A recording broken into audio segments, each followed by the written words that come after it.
When you hear the word insulin, you may think of a drug taken by people who have diabetes. While this is true, what you may not know is that insulin is one of the many hormones created in the human body.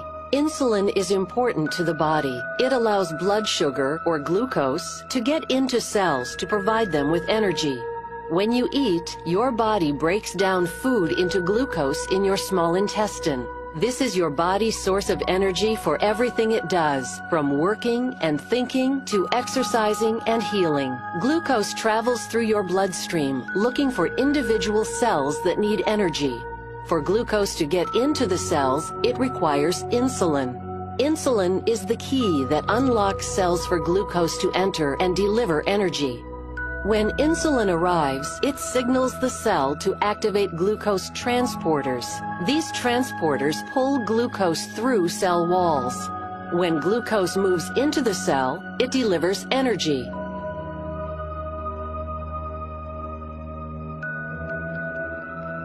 Insulin is normally produced in the pancreas by specialized cells called beta cells.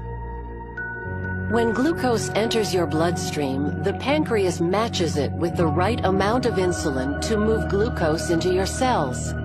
In people with diabetes, this process doesn't work as it should. In type 1 diabetes, scientists believe the body's immune system mistakenly attacks and destroys beta cells in the pancreas. A person with type 1 diabetes loses the ability to produce insulin.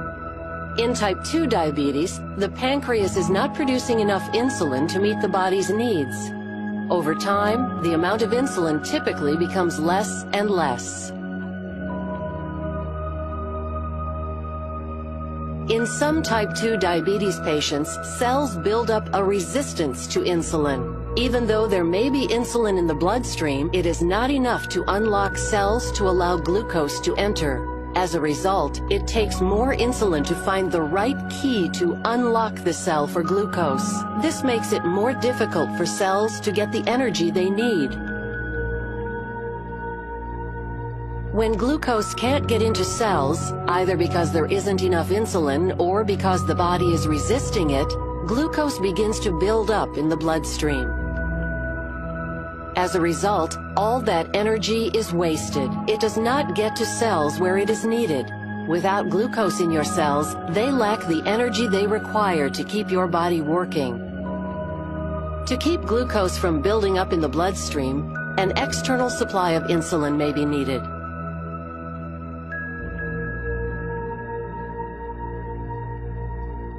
Because people with type 1 diabetes can't produce their own insulin, they must inject insulin several times every day or receive insulin through an insulin pump.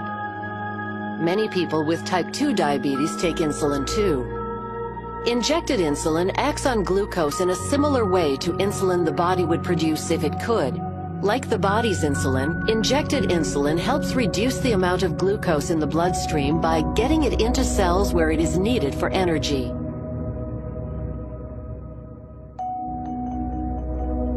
Talk to your doctor to see if insulin might be right for you. Use our discussion guide to help lead that conversation. Important safety information about insulin. The most common side effect of insulin is low blood sugar. Some people may experience symptoms such as shaking, sweating, fast heartbeat, and blurred vision, while some experience no symptoms at all. That's why it's important to check your blood sugar often. Talk to your doctor about whether insulin is right for you.